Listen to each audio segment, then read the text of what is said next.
Bienvenidos todos a este primer Literando Podcast. Mi nombre es Luis y hoy estoy junto a Marilu. Para quienes no nos conocen, ambos somos creadores de contenido de la página Biblioteca Social. Al margen del trabajo que nosotros venimos realizando en la página, queremos que este espacio sea para hacer análisis, recomendaciones y hablar de otros temas que sean de su interés. Antes de empezar, queremos aclarar que este espacio y el contenido de Biblioteca Social son parte de nuestro conocimiento y opinión. No somos escritores reconocidos ni eminencias de la literatura, mucho menos buscamos ser llamados así. Solamente somos dos personas a quienes nos gusta leer y damos nuestra opinión. Eso es todo.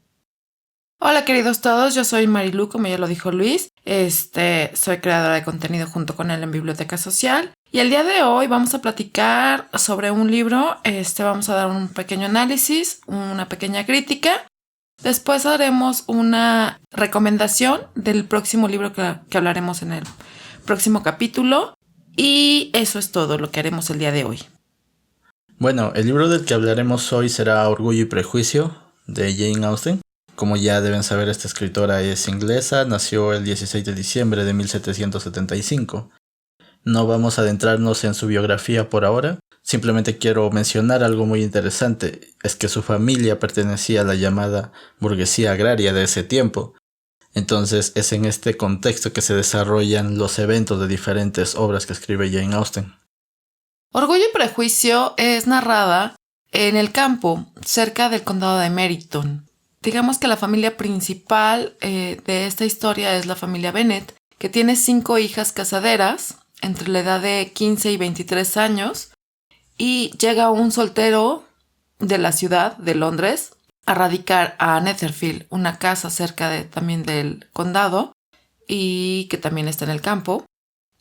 Y la señora Bennet pretende casar a una de sus hijas con dicho joven, ya que gana 4,000 libras al año. Llega con un pequeño grupo que son su hermana la señorita Bingley, su otra hermana la señora Hortz, con su cuñado el señor Hortz, y su mejor amigo el señor Bingley. Digamos que la cuna en la cual nace es un poco orgulloso y no le gusta mucho relacionarse con la gente de campo o con la gente inferior a él. Pero una de las Bennet lo atrae, es Elizabeth Bennet, y entre discusiones y peleas poco a poco se van enamorando. La historia transcurre en varios sucesos. Llega a un cuartel del ejército a Meryton, y pues también se desarrollan muchos de los personajes, entran a la historia. Poco a poco veremos cómo entran y salen personajes y así hasta llegar al final. Pero veamos qué opina Luis sobre esta historia. Bueno, yo opino que este libro es muy bueno, es un buen libro. Lamentablemente creo que el que se haya popularizado hoy en día no le hace justicia a lo que realmente Jane Austen nos quería transmitir, sobre todo en su tema principal. Como lo dice Luis, realmente el que se haya comercializado no nos deja ver que realmente no es un romance, sino una sátira. Lo que Jane Austen quiere dar a entender en este libro es que en la sociedad de aquel entonces los matrimonios eran arreglados y era una burla al amor, porque realmente el amor no existía. Entonces lo que satiriza aquí Jane Austen es el amor, el idilio perfecto de romance, ¿no? De cortejo y de que poco a poco se van enamorando. A lo mejor sí había un cortejo como tal, pero con poco tiempo para poderse enamorar como tal o para poder decir sí, lo amo. No, los matrimonios se arreglaban por conveniencia, puesto que esta sociedad, perdón, la élite de esta sociedad, no tenía permitido trabajar, estaba mal visto que tanto hombres como mujeres trabajaran. Entonces no había una forma de incrementar la fortuna, sino ya tener lo que tenían y quedarse con eso, ¿no? No podían realmente hacer mucho más. Podían tal vez ahorrar un poco, pero aún así la misma opulencia no los dejaba. Entonces, realmente los matrimonios eran a qué me conviene y qué puede mejorar mi fortuna. Eso era así como se llevaban los matrimonios. Claro, algo muy característico del siglo XIX, en lo que se desarrolla esta novela. Ahora, además del tema principal, podemos ver temas secundarios, como por ejemplo el interés, lo cual notamos al inicio de la novela con la señora Bennet, al querer casar a sus hijas con personas más adineradas, ¿no? Bueno, esto debido a que al morir el señor Bennet, su fortuna por mayorazgo iba a pasar a su sobrino. Entonces sus hijas y su esposa no se iban a quedar con algo. Eso es correcto. Toda la fortuna pasa al sobrino, es el primo del señor. Claro, al sobrino del señor Bennet. No, primo. ¿Es el sobrino? No, Ah, sí, ya me acuerdo. Es su primo. Es el primo de las chicas. Primo de las chicas y primo también del señor. Uh-huh. Sí. Sí, pasa a el señor Collins, que al no tener como posesión inmediata la herencia, sino tiene que esperar a que fallezca su tío, se dedica al sacerdocio. En aquel entonces tenían dos opciones aquellos que no estaban dentro de la línea. Claro. De herencia. Uh-huh. Era irse a la milicia o irse al sacerdocio y seguir gozando más o menos la misma élite. Muchos también se dedicaban al comercio. Uh-huh. Claro, ese es un tema interesante, lo que es la sostenibilidad de las personas. Al no tener un ingreso por el linaje, pues tienen que optar por hacer otras cosas, entre ellas, como ya lo mencionó Marilu, el clero o la milicia. Otro tema interesante también es las clases sociales, lo cual se refleja muy bien en este libro, las clases sociales que se vivían en ese tiempo y cómo algunos despreciaban a otros por tener ya un nivel más alto, por así decirlo, económicamente. Bueno, creo que eso se sigue dando. Sí, se sigue dando. Se sigue dando. Pero lo interesante del libro es cómo Jane Austen lo describe y cómo lo satiriza. Sí, de hecho, una forma de satirizarlo es Lady Catherine de Bourgh, uh-huh, que es la benefactora del señor Collins, tía de Darcy, que siente que puede pisar a todo mundo por ser quien es. Eso sí. Y pasar por encima. Entonces es como un poco complicado. Otro de los temas también que tenemos es cómo decirlo, no sé si decirlo estupidez, ignorancia, ridiculez, y lo vemos con las hermanas menores de las Bennet. Creo que sería más ignorancia. Creo porque, a ver, la señora Bennet se centra más en educar a las mayores. A las dos mayores. Y hay un contraste en su educación con las menores. Sí, es chistoso porque son 5. Entonces las dos mayores tienen una muy buena educación. Son recatadas, claro, tienen los famosos talentos de aquella época, no hablan cuando no deben de hablar, o sea, y si hablan en voz baja, muy sumisas, claro, de cierta manera, porque Elizabeth no era nada sumisa. Eso sí. Y tenía una boca muy afiladita, más para la época. Pero las dos hermanas menores, lo que es Kitty y Lydia, sí, es todo lo contrario, o sea, son alocadas, escandalosas, claro, ignorantes. Tanto así como para ver lo que le pasó a Lydia en el final, ¿no? Sí. O sea, cómo terminó. Sí, el final es interesante de Lydia. Y bueno, una forma muy interesante de conseguir marido en la época.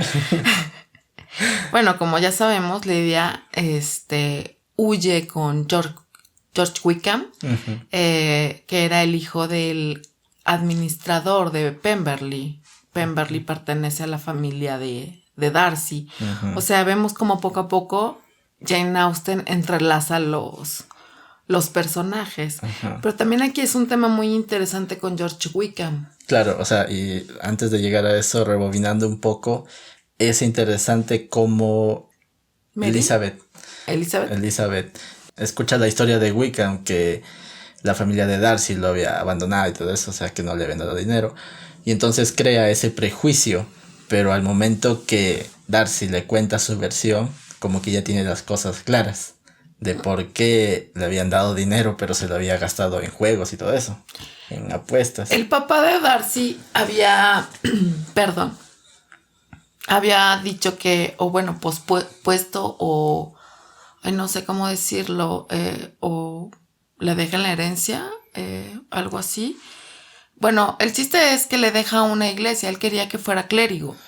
Y que se dedicara al clérigo, pero él lo declina por el juego y el vicio. Exacto. Y lo que le dice a Darcy es: dame dinero y no te preocupes, o sea, quedamos bien. Entonces Darcy le da dinero, pero después, cuando se le acaba ese dinero, ¿qué es lo que intenta hacer?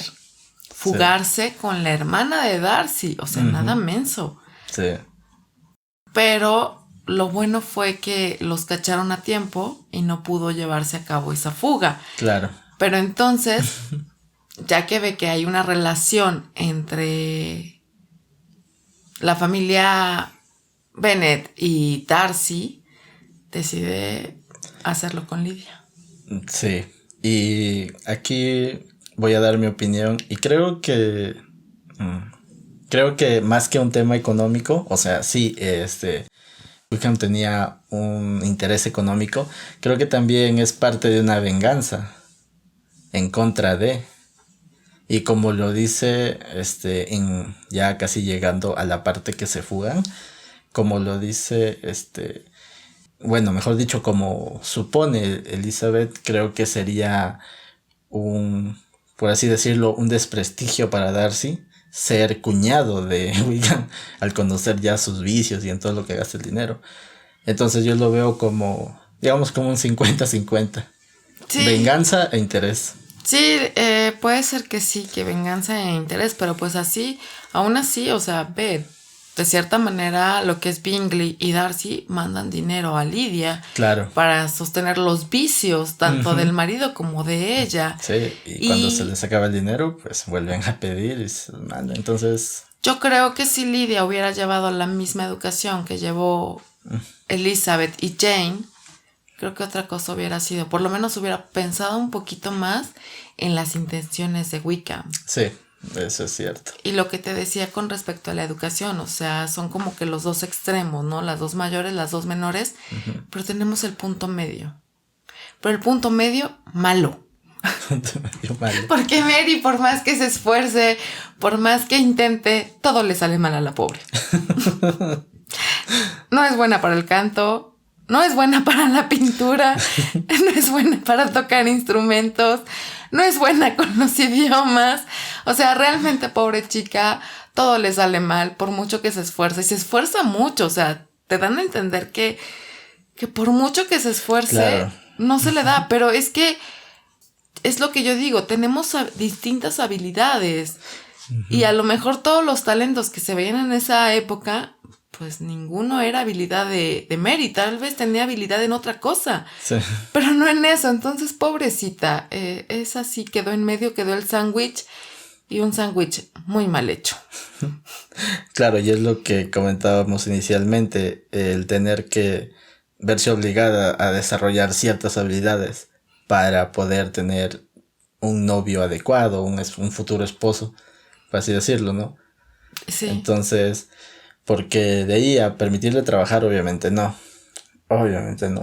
Quién sabe, tal vez tendría una habilidad para algún trabajo, pero... A lo mejor para escribir. Probablemente. Pero también una de las cosas mal vistas de ese tiempo. Sí, además tenía que ser con seudónimo o anónimo. Y y pues la paga no era mucha, o sea... Sí, me imagino, o sea, si hoy es poca, pues también sí. hace un par de siglos. Orgullo y Prejuicio se vendió por 10 chelines. Oh, vaya. Sí, entonces, pues puedes ver, o sea, la paga no es mucha.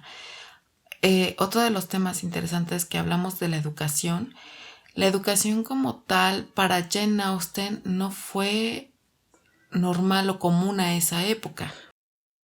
Claro, fue una educación más privilegiada, por así decirlo, en contraste con otras mujeres de ese mismo tiempo.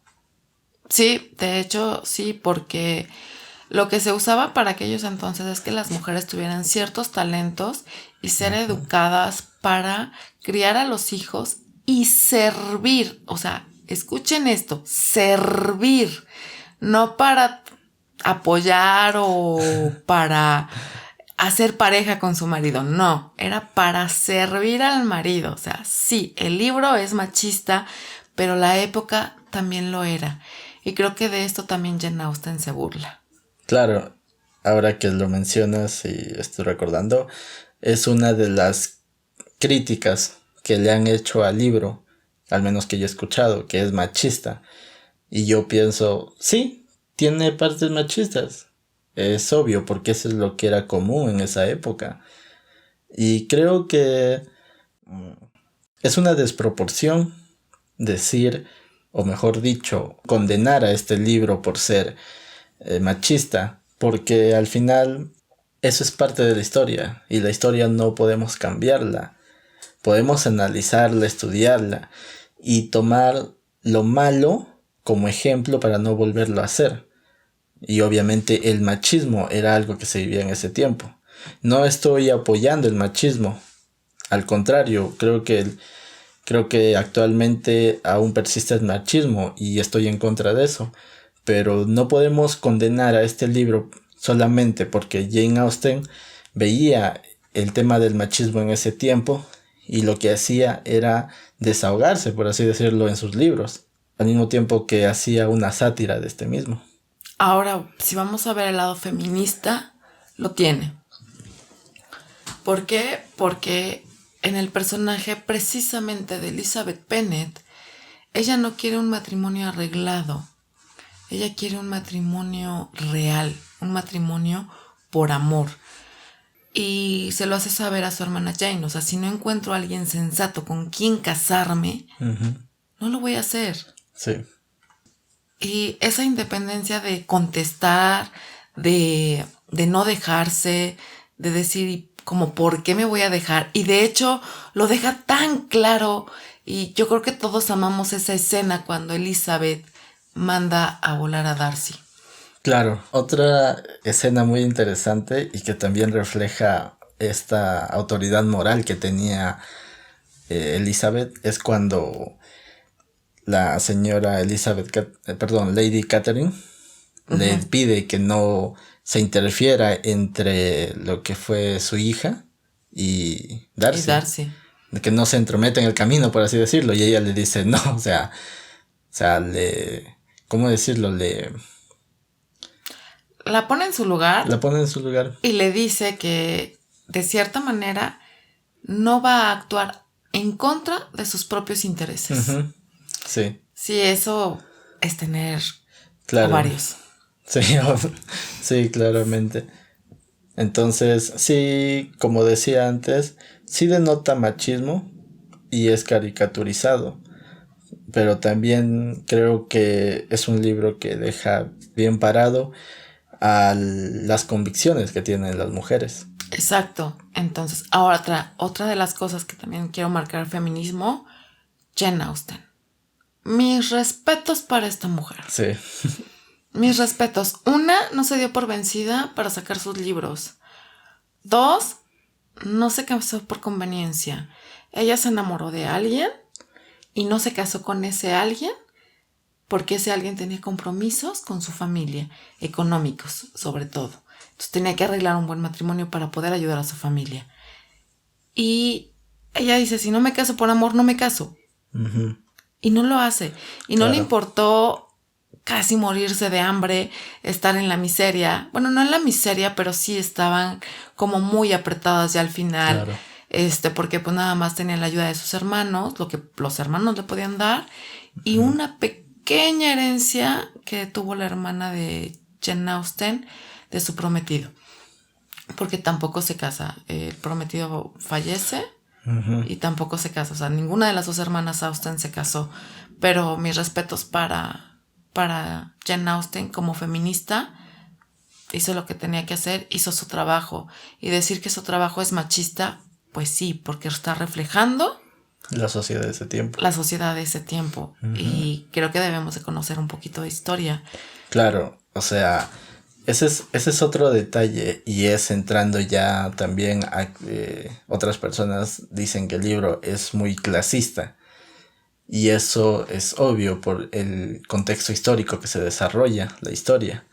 Uh-huh. O sea, estamos hablando del siglo XIX, uh-huh, los años 1800, donde aún se mantenía el clasismo muy, muy arraigado. Actualmente sí aún se ve el tema del clasismo, pero siendo sinceros, creo que se está tratando un poco de eliminar eso.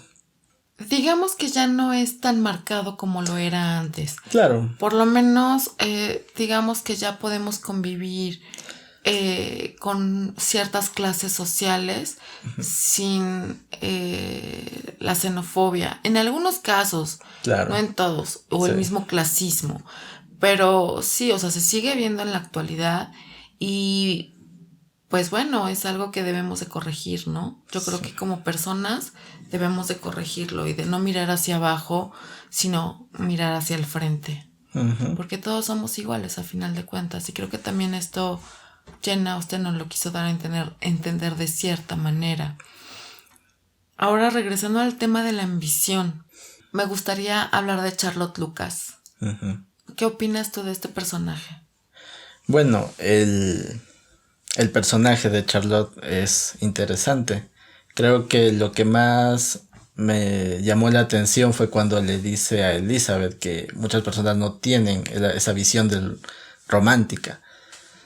Entonces, cuando se le declara Collins, pues lo primero que hace es casarse con él, cuando ya la había rechazado Elizabeth. Uh-huh.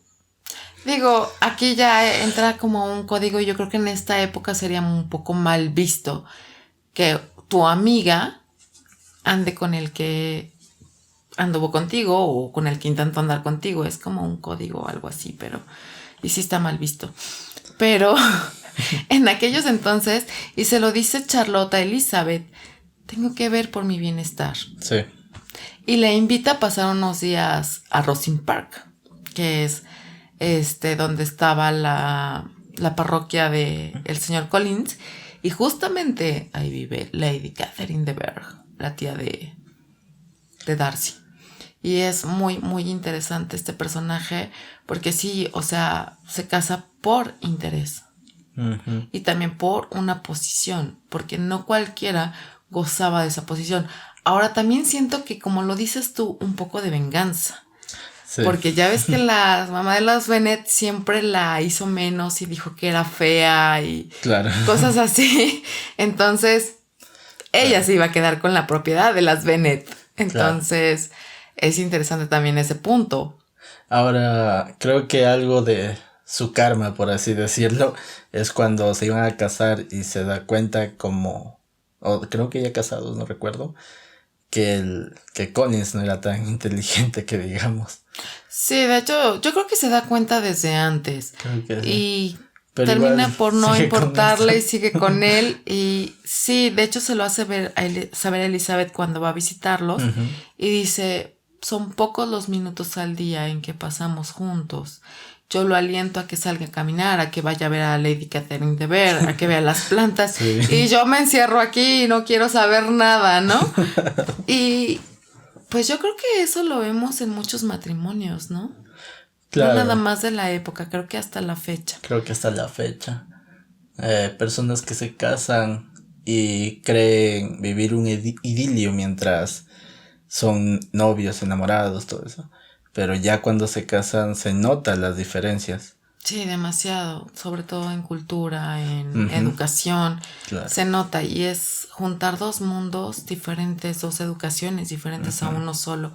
Eso cuesta trabajo, supóngome yo, pero pues ahora sí que cada quien, ¿no? Sí, o sea, cada quien. Pero sí, ese tema es interesante, de cómo la conveniencia es lo que estaba diciendo te hace antes, tener una mala convivencia.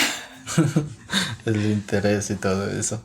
Ahora, otro de los puntos es los tíos de Elizabeth, y que también son criticados fuertemente por Darcy. y por Lady Catherine de Bourgh. Uh-huh. Sí, sí. El tío que está en Merrington es abogado y está mal visto que trabaje. Bueno, sí. Pero a ver, ¿quién los va a sacar de la cárcel cuando cometan sus estupideces? Obviamente. No sé, eso se me hizo como muy tonto. Uh-huh. Pero tiene una carrera. Claro, lo que decíamos al inicio, o sea, por más que sea que pertenezca a esa alta sociedad, estaba mal visto que trabajen, sea hombre o mujer. Digo, con las mujeres era peor, pero también con los hombres. Ajá, y era así como que, es que es abogado y trabaja. O sea, pues si no trabaja no come, o sea, y ahorita es como el tema, ¿no? De si no trabajo no como, entonces todos tenemos que trabajar a fuerzas. Y en aquella época, no sé, yo no entiendo eso, no puedo, no me cabe en mi cabeza que estuviera mal visto que trabajaran, porque siempre me han enseñado y me han inculcado que el trabajo engrandece al hombre, pero en aquella época, ¿qué lo engrandecía? ¿El dinero? Bueno, mira, esto es plenamente subjetivo. Como yo lo veo, sería ¿cómo te digo? Es un prejuicio que nosotros, bueno, que en ese tiempo se diga, tiene dinero, no necesita trabajar. ¿Por qué trabaja? Entonces creo que esa es la parte que podría decir se contrasta ahí con el tema del tío, ¿no? O sea, teniendo dinero, ¿por qué trabaja? Exacto, pero es que está el otro tío también, claro, el que vive en Londres, ajá, que es comerciante, uh-huh, y la hermana de Bingley, la señorita Bingley, lo hace esa mención tan despectiva que dice que es comerciante. O sea, ¿y qué tiene de malo que sea comerciante? O sea, si tú me dices ahorita un comerciante, pues sí digo, mis respetos porque tienen que trabajar un bonche.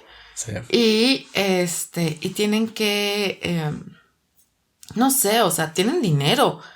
Sí. Entonces es como decir, pues bueno, se está trabajando por algo mejor, ¿no? Uh-huh. Y en aquellos entonces era así como que fuchi, ¿no? Así, ay, en la torre, o sea, no lo entiendo.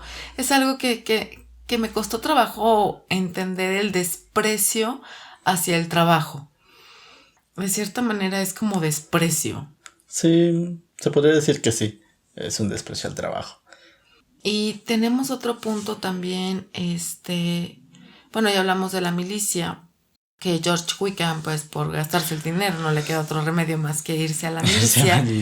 Pero también está el primo de Darcy, Fitzwilliam, que dicen, no me queda de otra más que estar en la milicia porque yo no tengo fortuna, porque yo no estoy en la línea de herencia. Uh-huh. Pero aún así, a pesar de, creo que le echa muchas ganas y de hecho tiene el cargo de coronel. Sí, tiene el rango de coronel. Creo que también los rangos se daban dependiendo de las familias. Supongo. O yo creo que podría ser. Es lo más probable, ¿sabes? Sí. Entonces, pues sí, de ser soldado a ser coronel, pues supongo que tiene mucho que ver con el grado de la familia de la que pertenecía. Pero, como él lo dice, no me quejo, no me va mal. Pues sí, o sea, y ya tiene el sustento. Uh-huh. Y por lo menos no está mal visto que esté en el ejército. Exacto. Porque sí, o sea, todavía de que le echas ganas y de que trabajas y que te digan, ay, es que trabajas, o sea, no sé, es como raro, pero bueno. Sí. Ahora es al revés, ¿no? Cuando dice alguien, no trabajo. Sí. O no sé si lo has notado en algunas mujeres cuando son amas de casa, que dicen, pues es que soy ama de casa. Y alguien le dice, ¿eres ama de casa? O la típica, ¿no trabajas? Híjole, de verdad el trabajo de ama de casa creo que es el más pesado y es mal pagado porque no le pagan. Sí, eso es cierto. O sea, tener que hacer todo, claro, y sin una paga. Sí. Entonces, realmente no despreciemos los trabajos, aún así sea en casa, o sea, sí, de verdad, hasta la fecha lo hacemos, ¿no? Somos como despectivos a ese tipo de cosas. Antes era por trabajar, ahora por no trabajar. Uh-huh. Entonces, híjole, eso del ama de casa siempre me ha hecho mucha cosquilla, porque nada más limpiar mi recámara me cuesta trabajo, limpiar toda la casa, pues es como que todavía más, ¿no? Y aparte todos los trabajos que tiene que ir, que al súper, que al mercado, hacer la comida, atender al marido, y si tiene niños, llevarlos a la escuela, recogerlos, ver tareas, llevarlos a actividades, o sea, es mucho trabajo. Claro. Creo que es la que más trabaja y la que menos gana. Pero bueno, ya regresando al tema para no irnos por la tangente. Algo que quiero plantear es el tema del amor. A ver, plantéamelo. En el libro, cómo se desarrolla. Porque, como dijiste al inicio, si bien es cierto, muchos matrimonios son arreglados y sin amor, creo que también Elizabeth nos pone un contraste muy interesante al decidirse casarse por amor. Sí, es un contraste muy, muy interesante y más para la época. Uh-huh. Y lo más bonito que pudo haber hecho Jane Austen es concederle ese amor, ¿no? Sí. Creo que a pesar de que es una burla y una sátira, creo que se lo merecía a pesar de todo. Sí. Ahora, analizando el libro, el tema del amor se desarrolla como una sátira. Sí. Y es algo que no se ve actualmente. Mejor dicho, es algo que muchos que leen el libro no lo notan, no lo ven. Y tal vez voy a sonar un poco mal, un poco despectivo por decir esto, pero el hecho de que se haya popularizado el libro ha hecho que comentarios muy superficiales de que, este libro es del amor perfecto, este tipo de comentarios se maximicen. Entonces, creo que no le ha hecho justicia al libro que se haya popularizado, porque muchas personas que recién se están entrando en la lectura están sacando conclusiones muy superficiales. Demasiado superficiales a lo que es, pero sabes, como yo lo decía, historia. Claro, historia, o sea, conocer el contexto en el que se vivía y ver el libro. O sea, no es solamente ver el libro y ya sacas tus conclusiones de ahí, sino creo que deberíamos adentrarnos más en la historia y averiguar sobre esa época, sobre ese tiempo que se vivía. Y también creo que hacer un análisis adecuado del libro. Exacto, pero sí, o sea, como te lo digo, la historia en muchos libros y sobre todo en libros antiguos, por así decirlo, libros clásicos, es indispensable. Sí.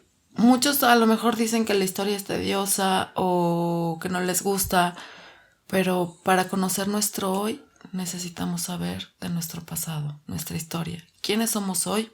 Por el pasado. Uh-huh. Entonces, antes de criticar una obra o hacer una crítica, hay que investigar de qué se trata. Exacto. Una de las cosas que a mí me gusta hacer cuando leo es investigar los datos que ahí se dan. No sé, si veo que hablan de la Revolución Francesa, voy e investigo de la Revolución Francesa para saber de qué me están hablando. Uh-huh. Si me están hablando del renacentismo, voy y checo qué es el renacentismo, ¿no? O sea, vas viendo los periodos, claro, y el porqué de las situaciones de cada obra.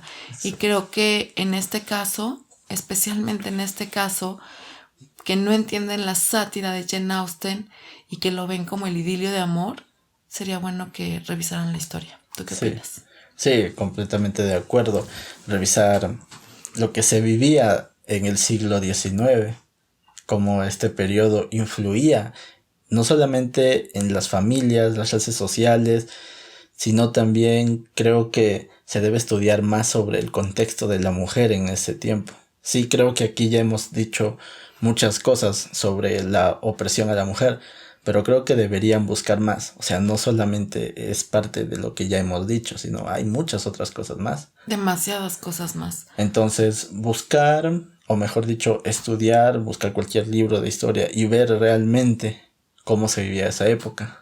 Y creo que otra cosa que se debe hacer, en mi opinión, es estudiar los recursos literarios. Sí. Porque muchos no conocen de los recursos literarios, entonces analizan una obra, otra vez vuelvo a hacer una redundancia, muy superficialmente, sin conocer lo que como escritores se está usando. Sí. Ni siquiera lo estudian y no saben aplicar los recursos literarios. No. Esta obra tiene, además de su prosa muy buena, creo que tiene buenos recursos literarios. Demasiados. Entonces, si, no sé, si un día agarras no solamente este libro, sino cualquier otro libro, sería bueno que antes veas una pequeña reseña o algo o en la parte de atrás, creo que la mayoría viene de libros, en qué época se desarrolla. Estudiar un poco sobre esa época y leer el libro. Yo creo que sería una manera adecuada. Sí, esa es una de las maneras adecuadas, sobre todo, te digo, con los clásicos, porque hay cosas de las cuales no sabemos y por lo tanto no las vamos a entender. O sea, nos vamos a quedar, o lo vamos a ver de una manera muy superficial, que es en el caso de Orgullo y Prejuicio, que la mayoría lo ve muy superficial, lo ven como novela rosa. A lo mejor sí trae un poco de romanticismo, pero es una burla al romanticismo. Sí. Esa es la cuestión. O sea, sí es una novela romántica, pero es una burla. Entonces, pues, antes de decir que quieren un amor así, o un idilio de amor así, o el amor perfecto, pues una de las cosas, el amor perfecto no existe. Existe lo perfecto para cada persona. Sí. Nada más. Y idealizar algo así, pues es solamente una novela, algo que ocurre en la cabeza de alguien y que no lo podemos traer tampoco a la vida real como tal. Sí, eso sí. Entonces, pues a estudiarle mucho y a echarle ganitas con los libros. Sí. Si queremos entenderlos de verdad. Entender esa sátira. Entonces, para finalizar, de aquí regresamos con la recomendación del libro de la próxima semana.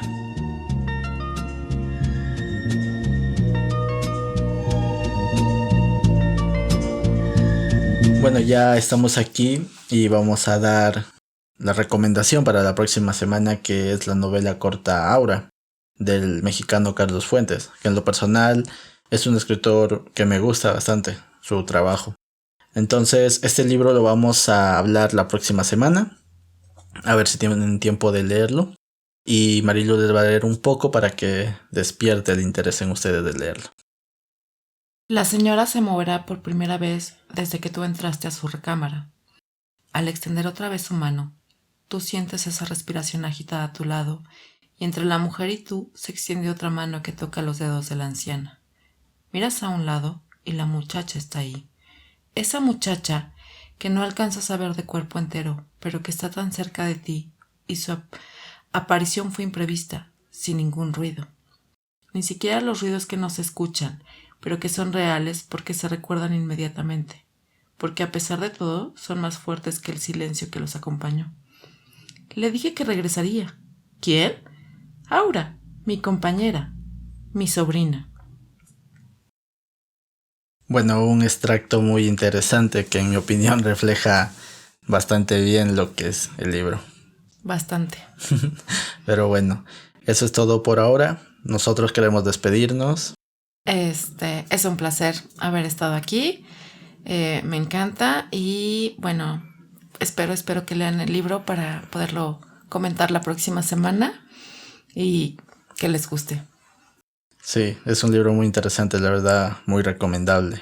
Y como ya lo dijo Marilu, a ver si pueden leerlo, porque vamos a hablar con spoilers otra vez.